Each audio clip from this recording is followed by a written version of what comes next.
In a Mario Pro Wrestling game, though, like who would you cast? Like Mario's tiny.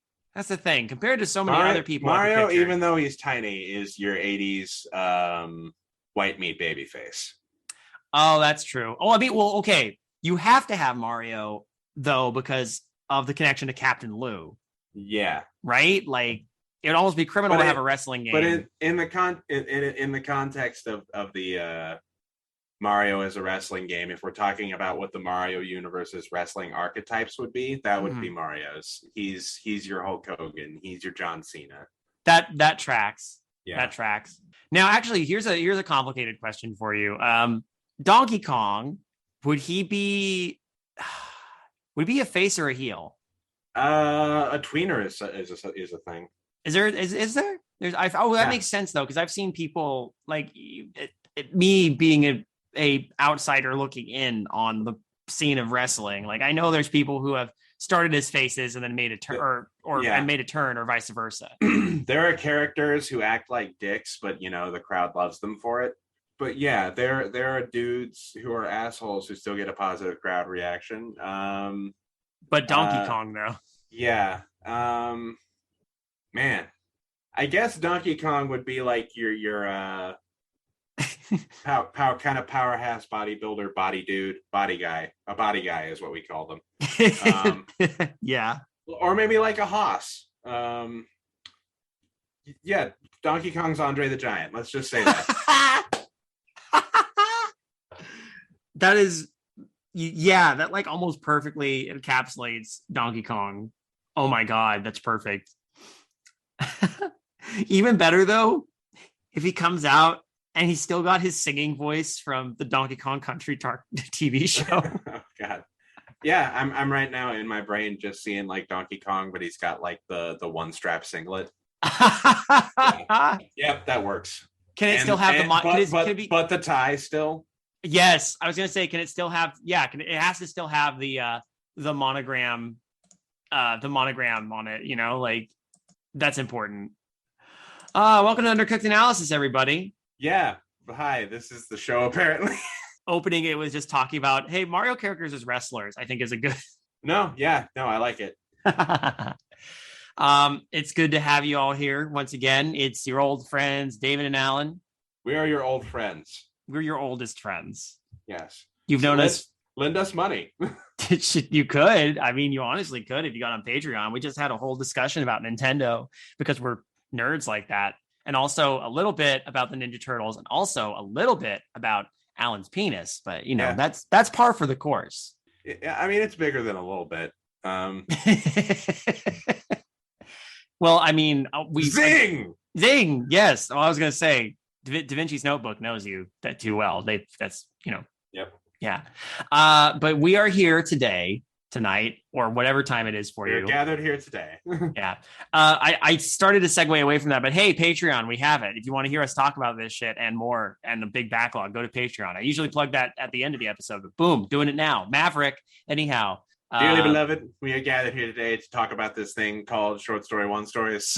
Yeah, we're back to that again. Now, we wanted to give ourselves a little bit more of a break because this stuff is beautiful but bonkers. Yeah, y'all know how we feel. It is fucking B-nanners. Capital B, capital nanners. And we were gonna give it a little more space, but y'all, the reserves are running a little thin right now, and the only person making giant contributions to the roster currently is Short Story One. Because they sense it. They sense your trepidation, and they're there to fill in the gap. After this collection of 5 stories, we still have 10 more from Short Story One. Yeah. Like so hey, give us some of your stories. Yeah. Or a kiss. We accept that too. Give us a little kiss. A little kiss. Just on the cheek, very, very chaste. Chef kiss work too. I'll accept that. Give us your stories and a little kiss. Yeah, send your stories with a little kiss. We'll appreciate it. We always do. We can feel it. We can feel the energy. We know the vibe. If it's on the lips a little, that's okay too. It's okay. Yeah. No tongue. This is still early. Yeah. This is a oh well, this is it's it's fucking weird, is what. Well, yesterday, I mean, as of this episode releasing, yesterday will have been Valentine's Day, so this is appropriate. Oh, sweet. Yeah. So I mean, like, but anyway, yeah, we got it's like we planned being really weird. Yeah, actually, to be honest, we do plan to be really weird, don't we? Kinda.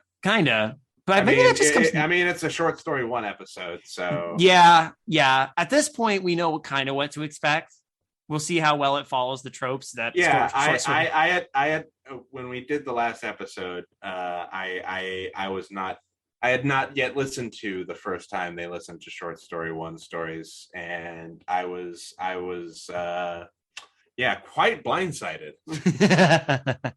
Yeah, because we did so I will just to refresh everyone's memory. The first one we did was actually with random encounters. So we got to blindside them. Now Alan has been blindsided, but now this is the first time I think all at present are going into it with experience. Yeah.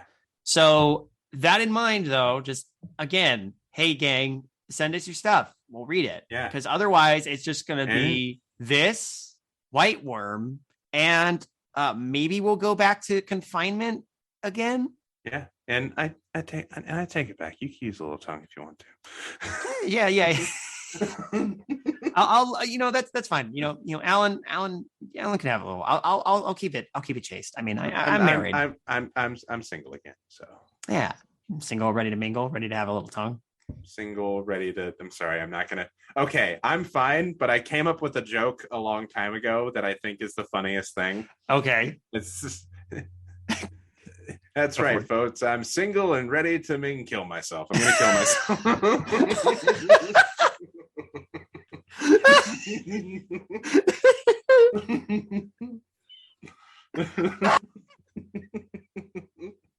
You okay?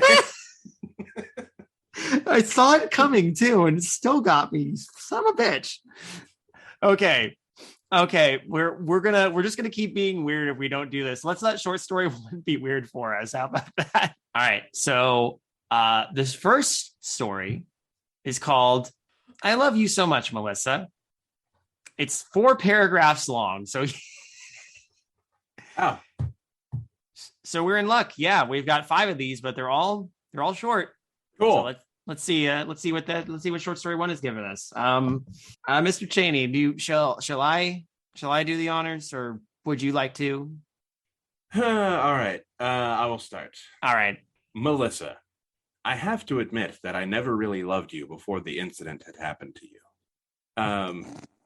Pause. I didn't hear like the recording start thing again. You didn't? Resume? Yeah, we're recording again. Okay. Yeah, sorry. All right. Let me take that from the top. Okay. Melissa, I have to admit that I never really loved you before the incident had happened to you. I know I should bring in an exorcist because you are being possessed by multiple demons. Doesn't waste sentences. Short story one wastes no fucking time. The thing is, though, Melissa, as soon as you got possessed by demons, that was the day I fell in love with you. And I mean, truly fell in love with you. The way you twist your head 360 degree and the way you puke out strange substances for your mouth have all but made me love you. Before all of this, as opposed to puking strange substances from other orifices. Right. Before all of this, I guess I married you out of pressure, and I am glad now. The tone, I can't get over the tone of these stories. Yep. Yeah. It's like the same tone every fucking story. Never change. You know what? It's funny. I just thinking about this exorcism stories, but prior to The Exorcist, did they ever have the head twisting thing? I don't think so. Yeah. I think that's purely an Exorcist thing. Oh, well, I mean, it's not an issue. It's just, I'll allow it. It just dawned on me that is very much the movie added that to the mythos. So, yeah. Melissa, now that you are suffering by being possessed by demons, I truly like the feeling of loving you like this in this condition. What in the world was that sentence? It was a trip. I have never loved anything before, And the way you climb on walls, float in the air, and snap people's heads off only makes me more in love with you. Melissa, you also know how hard it is for me to express my love for you. Only a near-death experience can make me admit my love for you in this condition. When I tried getting ran over by a truck, the near-death experience gave me the strength to tell you how much I love you while you were dancing in the air. Oh. Okay. What is there to say? It's just short story one. Yeah. It's just When I went to a dodgy area with a 95% crime rate and I nearly Gotham got City. stabbed. Yeah. When I went to Gotham City and nearly got stabbed, that near-death experience gave me the strength to tell you that I love you while you clawed out your unborn baby from your womb. Whoa. Thanks, Batman. I love you when You're you were welcome. spewing out multiple unknown languages in multiple voices. I love you when you were twisting your body in impossible ways. I love you when you were eating live dogs and even humans. Would you like dog? Yeah, with extra human. No frogs, though. Hold the frogs. I am able to admit my love for you this time because I am driving my car into a river. If I survive, I will only have more strength to tell you how much I love you. I love you, Melissa. Is this one weird even by short story one standards? I think it's just because we're coming in fresh. Yeah. I don't know. Maybe. I mean, I think it's just that the two things in the story don't seem to correlate that much. Like, I don't quite get the near death experience thing. Yeah, that is strange. Top comment is WTF? No. Says my username is Scotty. And yeah, I think I agree with Big Vlad. Well, actually, you're not, because a lot of people, this is probably their first experience in the short story one. So, because Big Vlad 08 says, "Am I missing something?" No, you're not. This is just it. This is like a exemplary, but I mean, there's something missing from it that's in a few of the other ones that they've written. I can't quite put my finger on it. I think it's just because I don't think the twist. We know what's happening in the first two sentences. Yeah, and just that the near death experience thing doesn't quite correlate with the rest of it. So it is very strange. And mind you, we're basing this off of our best understanding of short story one's style. Yes. So I don't know. Usually, I can't believe about that. I'm about to say this. It's typically a little more cohesive than this. Yeah. Okay. I was trying to put my finger on it, and that's it. I know. Yeah, it does sound weird to say with this context, but it is true. Maybe let's see what the next one has to offer. Our next story is called "I Want My Son to Be Like Me." Here we go. Yep. This one is only also 3 paragraphs. Wow. Yeah. I want my son to be like me, and so there will be no birthdays or celebrations of any kind. His existence will not be something worthy of celebrating or remembering, and he will not celebrate other things. Oh, so he's a Jehovah's Witness. Sounds like it. Okay. He will not know dancing to music or making friends at parties. He will be a loner who will enjoy the loneliness and silence because I enjoy those two things. He will not hang around or enjoy being among people who celebrate things. Good Lord. Or have a need for special occasions. Nothing is special, and all things will end and start again. There, that's the story. Yeah, that's the whole story. It could be. It does. Yeah. Okay. How much of this is going to be run on? I don't know. I have a feeling. It felt like I just read the same thing 4 times. Yeah, I mean, but that's also short story one. They're rambly, but also not rambly. They're fascinating. How can you be so fucking rambly in a story that's only 3 paragraphs? I have a feeling that short story one literally just writes off the top of the dome. and then doesn't think about it ever again. That's Yeah. just the vibe I get. It's a good theory. Yeah. I want my son to be like me, so he will have no ambition or desires for greatness of any kind of selfish need. He will stay away at his own ego till there is none, what? That's a weird. He will stay away at his own ego till there is none, and he will look at others running around trying to make it in life as fools. He will not believe in progression or trying to be hardworking, as those things will be useless to him, and he will be fully open and be out on constant observation to how everything is in society, while the rest of the population will be so blind. My son will not worry about careers or status. He will be free of those chains. Okay, maybe we're building to something? I want my son to be like me, and not just me, but more than me. That he will have nothing in materialism and nothing attaching to him emotionally, psychologically, and he will be fully open for the gods of Manamu to possess him. There and it my is. son will ascend to greatness. There it He will is. be able to see all of the sciences, that being physics, biology, and chemistry, all working as one. He will be able to bring life by murdering, and he will be able to bring food by starving. I want my son to be like me and more than me. What the fuck is this? Good Lord. That's it, everyone. That's it. That's the movie. For those playing along at home, that was it. That was the story. Wow.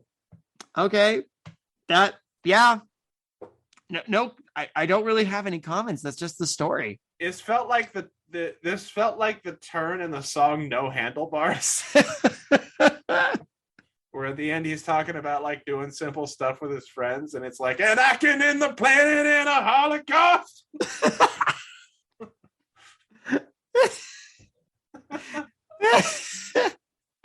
Oh goddamn. Okay. So I guess my son to be like me and more than me means yeah, okay, cool, great, awesome. I'm gonna let's move on to the next one, shall we? Yeah. I have nothing to say. I have nothing to say. It's there. All right, here's ready for the third one. I'm so glad. I have a little more to say about that.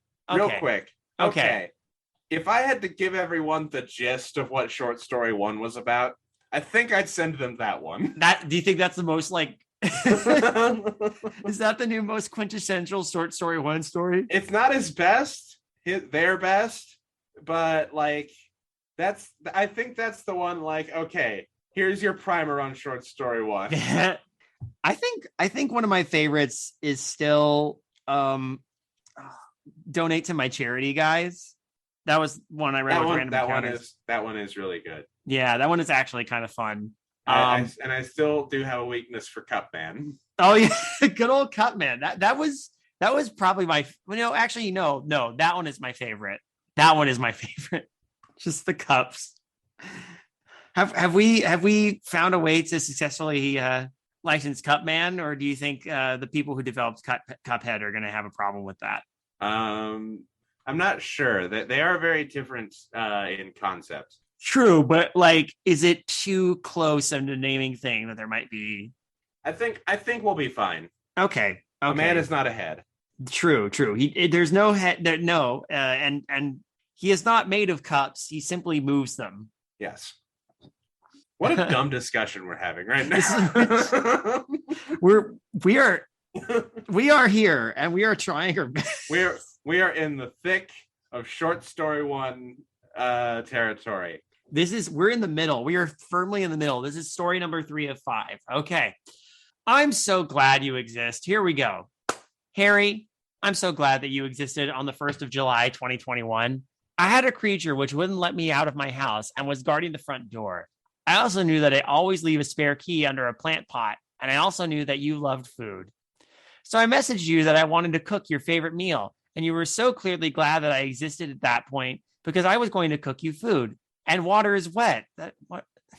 When you came over to my house and picked up the spare key from under the plant pot, I was even more glad that you existed. When you were in my house and you eventually got mauled to death by the creature, you were definitely not glad that I existed at that point because I tricked you into coming into my house. The beast was fed and I was able to go outside.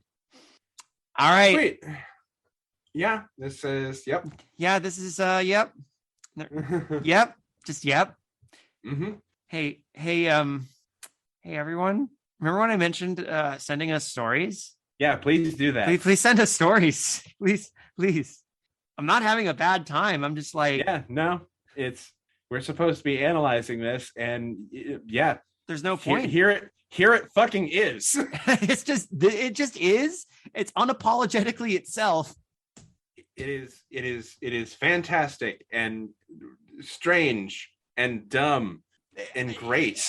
And I have a thought, but let's join us at the table. Join us. There is room here. Don't worry. This is my body. This is my blood. Jerry, on the 15th of July, 2021. The creature was hungry again and was guarding the front door, waiting for me to try and go outside. I was glad that you existed on that date, Jerry, as I knew you were struggling to find a place to live. So I offered you my spare room for a year of free rent, and you were definitely glad that I existed at that point. I thought Jerry's dead. When I saw you in front of my house and picking up the spare key from under the plant pot, I was so very glad that you existed. Then when you entered my house, your tune changed when you were getting eaten alive by the creature.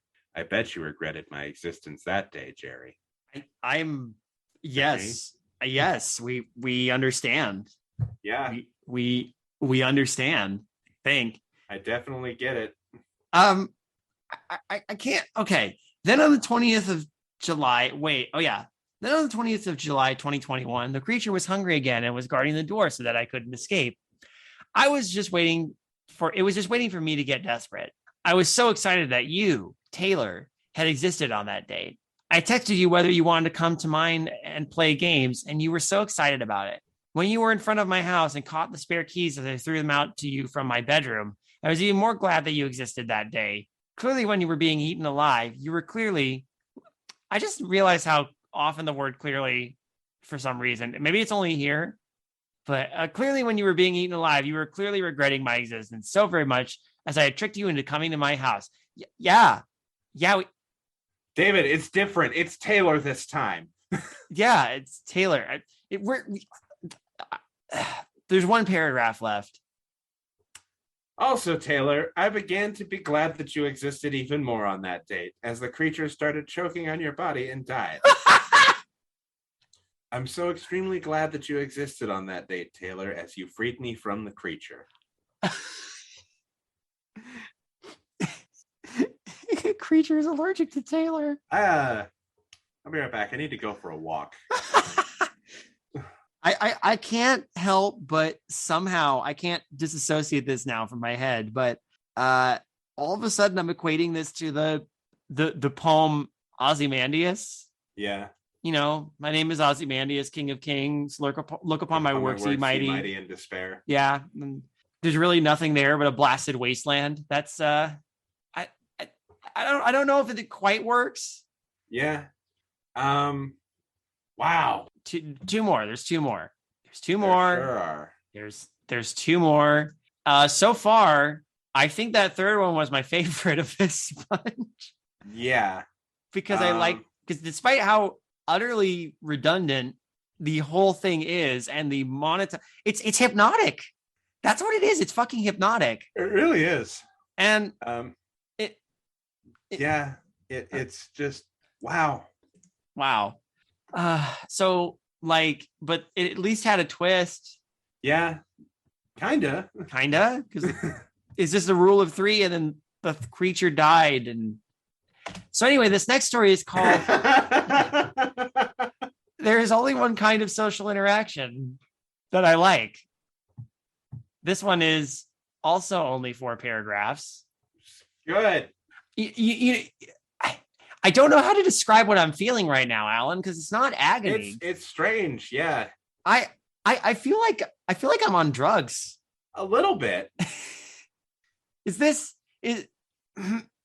I do not like any kind of social interaction apart from one kind. Nearly every kind of social interaction is awkward and annoying, where you will just want to run away.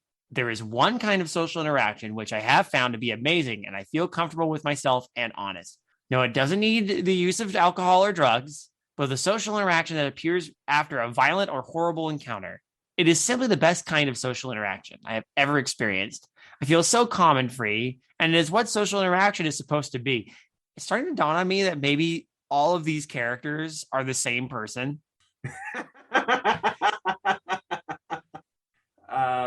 short story Wonderverse. They're the shorts.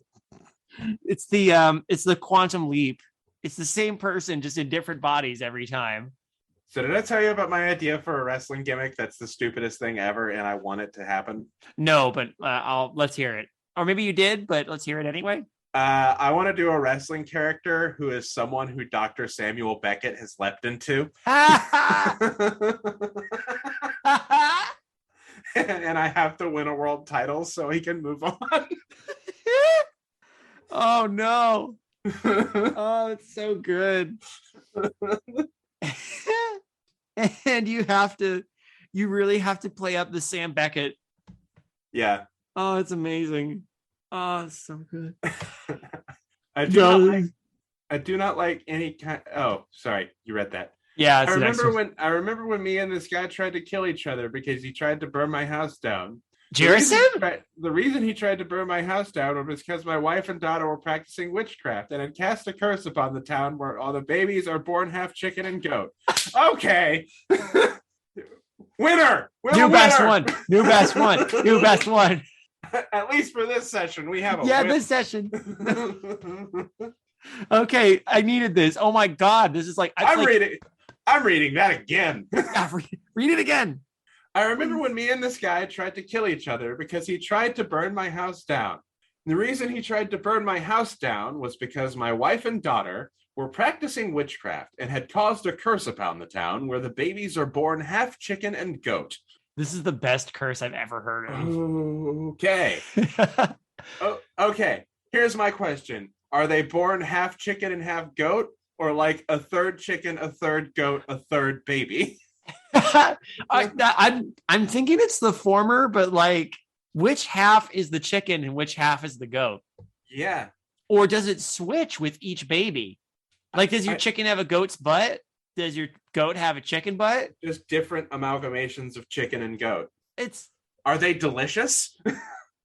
Oh man, what does the middle section taste like? Yeah. Hey, you could totally milk a chicken then. You could milk a chicken. Can I have some of that chicken milk? This story saved the episode. I just realized I'm picturing it. The chicken, the goat chicken, the chicken goat with the goat hindquarters. It would have to only walk on two legs. So yeah. It's just like, Alan, I'm crying. It's the best. What the fuck? We haven't even finished this paragraph. Just when you think they can't surprise you anymore. Yeah. What the fuck, short story one? Oh my god. Okay, I'm okay. Sorry, I need to know how this goes now. I went up to that man and we tried to kill each other. But after we both got tired, we stopped fighting and became the best of friends. All I can picture is them fighting all on West Side Story. Like just dance fighting. There was a connection between the both of us, and we hugged each other as we both had an amazing, great fight. We had so much in common and it felt nice socializing in such a free way. He promised not to burn my house down. Sometimes we have him over for chicken milk and goat eggs. Sometimes we have him over for chicken goat. Oh, you know what? I get it. Alan, this is just the origin of the Jersey Devil. Oh, yeah. Yeah. What name are we going with? Choate? Gicken? Gicken? Gokin? Gokin.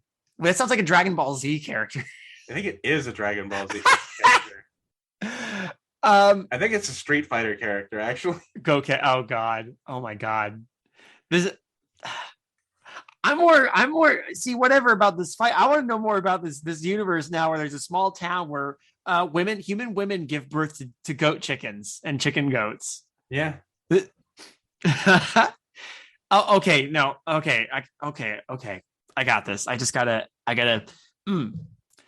Then another time, I was desperate for this kind of socializing on a more constant or I almost said bias, on a more constant basis. And so I murdered a guy who was the only son of this old couple. They were angry at me and wanted everything bad to happen to me. After a while, they forgave me and we both entered therapy together. Where I and the old wait, both? When you mean all okay. Yes. Me and the conjoined old couple, apparently. Well, this was a while later because this was one of the situations where the old couple was born cat dog style, chicken and goat. So there's just a goat's head on one side and a chicken on the. Oh my god! After a while, they forgave me, and we both entered therapy together, where I and the old couple started to heal and form a social bond. I felt so open with them, and socializing with them was amazing. They always needed to talk to me, and I was always talking to them, even in prison. The other kinds of socializing are just awkward, cold, and empty. That sometimes was the fucking chicken and goat thing. Just oh my god, this is the most unhinged one we've read. It's the wife and daughter practicing witchcraft to make people born half chicken and goat is just like an ancillary detail of the story. I think that's very part of the course. When they work, it works when they have like that's what I like. Short story one stories work when they have these ancillary details that are more bonkers than the story. And sometimes it's very hit or miss with these stories. This one, what the fuck? It's the other. It's an exercise. It's an exercise in focusing on the wrong details, and I love it. The other kinds of socializing are just awkward, cold, and empty that sometimes have weird silences. My kind of socializing is the best kind. Oh my god, not so funny. 128. Are you okay in the head, man? That guy tried to murder you and burn your house, and he's nice. No offense, though. Oh, I needed that though. That was rejuvenating. Yeah, that was. Yeah. Whew. Okay, that's the best one so far. Best of this. Best one of this session. Best one of this session. Maybe of any of them. I put it up there with Cup. It's up there with Cupman. It's on Cupman tier. It's on Cupman tier. Cupman toe. Catmandu. Cutman. First person you fight, Mega Man 1. The last one is called I Didn't Die for You. Oh, look at that lovely background. Oh, yeah. Yeah, this is the Grand Canyon in the background. Interesting. Sorry, these are all on Reddit. There will be links in the show notes. So don't worry about it, y'all. I do. You want me to start it? Yeah, go ahead. I didn't die for you, you useless reptile. I gave my life away for when you were a child and were so full of potential, and now you are just some useless, expendable retail worker. You dumb piece of crap. I didn't die so that you could end up in some replaceable job. I didn't die for you for that reason, but I died for you on the promise that you would become successful and with your name all over the world. What a wasted death of mine. And the embarrassment I feel now is excruciatingly painful. And to give up my life so that you could just be a failure is an abomination. No determination in anything, pure laziness, and always taking the easy route. I didn't die for that. I think short story one stories are the equivalent of just Hey, I'm going to suggest an exercise for the two of us. Okay. What if each of us had like an hour to write a story and not edit it? You know what? When I have the time to sit down and do it, I will totally do this and rise to the occasion. Yeah, I'm down for this plan. Who knows? Maybe we'll read each other's stories on the show. That would be fun. Okay, I will. We're gonna make an attempt to write short story one stories. Yes. Oh shit. All right, I'm good with that. Yeah. All right. I accept your challenge. Is this story about Jesus? I guess we'll see. It's like I didn't die for you. Bullshit. Yeah. If it's about Jesus, I'm gonna. We'll see.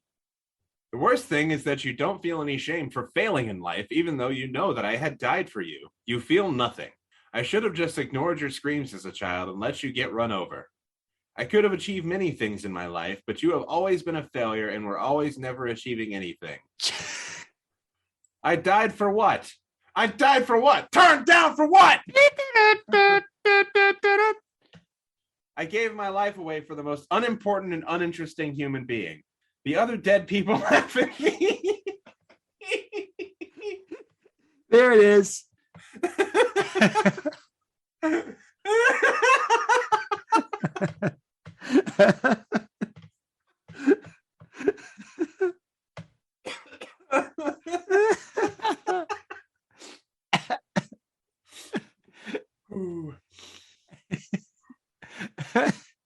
The other dead people laugh at me for dying for a person of such insignificance.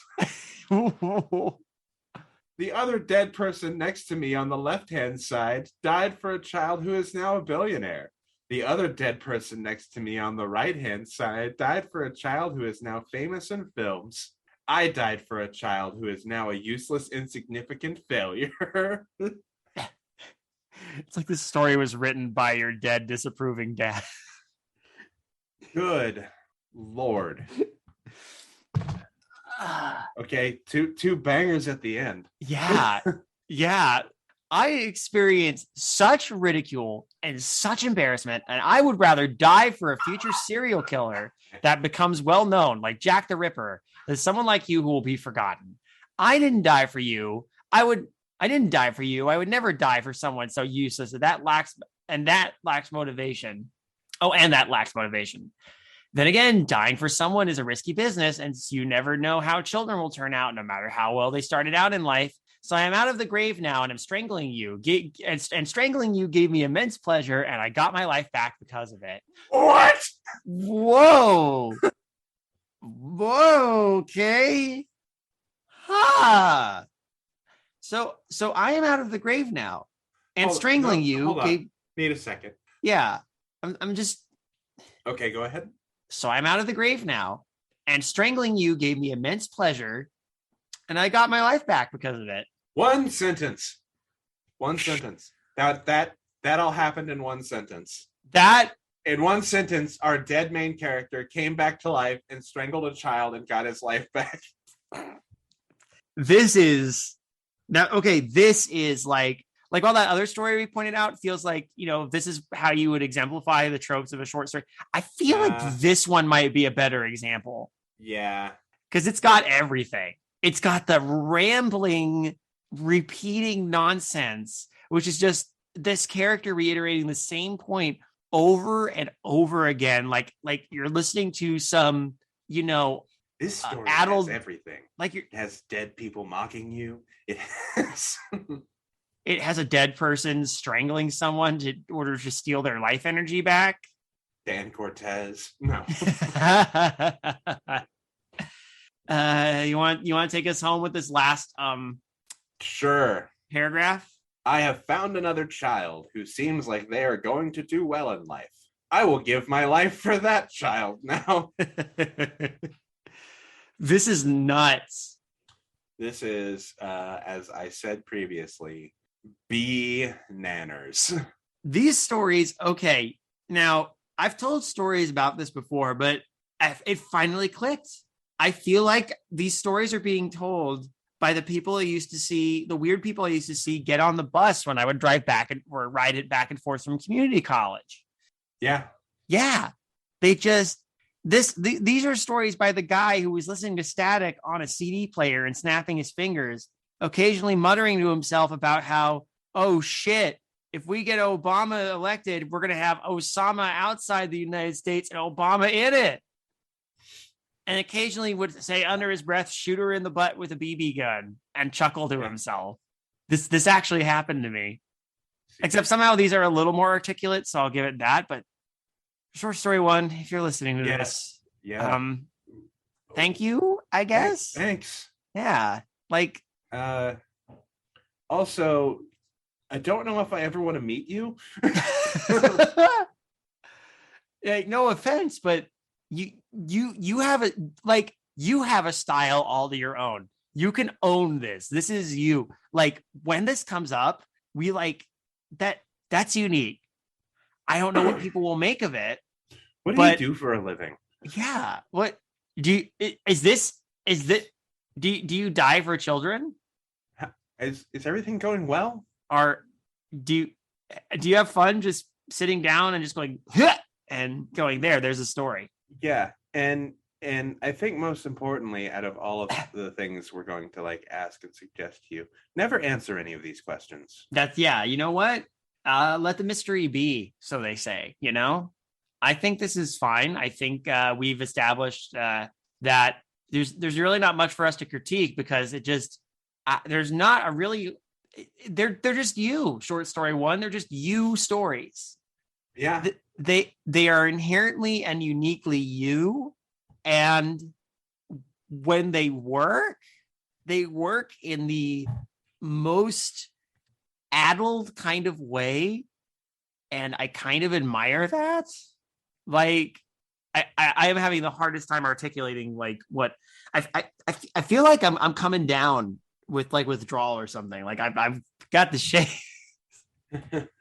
Okay, so yeah, I think we need a longer break now from from short story one. Yeah. That was fine, but you got to space these out. So give us again, give us first three stories pretty last two though fucking bangers. Yeah, like I will. Yeah, absolutely. Thank you for the gift that is the cursed village of goat chicken children. Yes, which is again just kind of a background plot detail. Yeah, it's kind of. And thank you for the Beetlejuice-esque meeting room of people who died for children. Make fun of each other. Yeah. So hey, if you want to be cool like short story one, and many other people, you can email midnightmarinara@gmail.com with your submissions, or you can, shoot links to stuff that you've written on other social media contacts. We have Twitter. You can hit me up at Scary Sauce, or you can hit us up at creative_horror. That's where you go. Yeah. And hey, if you liked this show, you should maybe check out a new show on the Creative Horror Network. Yes, it's been out as of this episode for exactly one day. Yes, and that show is called The Jameson Tapes. It is hosted by myself and really rad dude Abysme. Happy birthday, Abysme, by the way. Happy Abysme birthday. Happy Abysme Day. It is Abysme Day to celebrate by watching Zot and drinking scotch with a loved one. Yes, beautiful. But new show, The Jameson Tapes. It's Bisme and I having a few drinks, watching a movie, and talking about it. And this first episode is holy shit. Please go check that out. We watch a film called Bloody Pit of Horror. And yeah. I'm excited. Anyway. There's my plug. That's a good plug. For once, no, not for once. But really, like I'm at a loss. I'm really not sure how to end this one. Maybe we just nod and walk away. What if we milk this chicken goat? No, that's a good idea. Actually, I'm getting a little parched. Yeah. I could go for some chicken milk right now. All right. Well, we're going to milk this chicken goat. Safe travels to all of you and yours and mine. And good evening, intrepid listeners. This is the Pasta Shade, the host of Midnight Marinara, and this podcast is part of CreativeHorror.com, a network of podcasts and creators working together to build a constructive community of horror fans. For more content like this, visit us at CreativeHorror.com.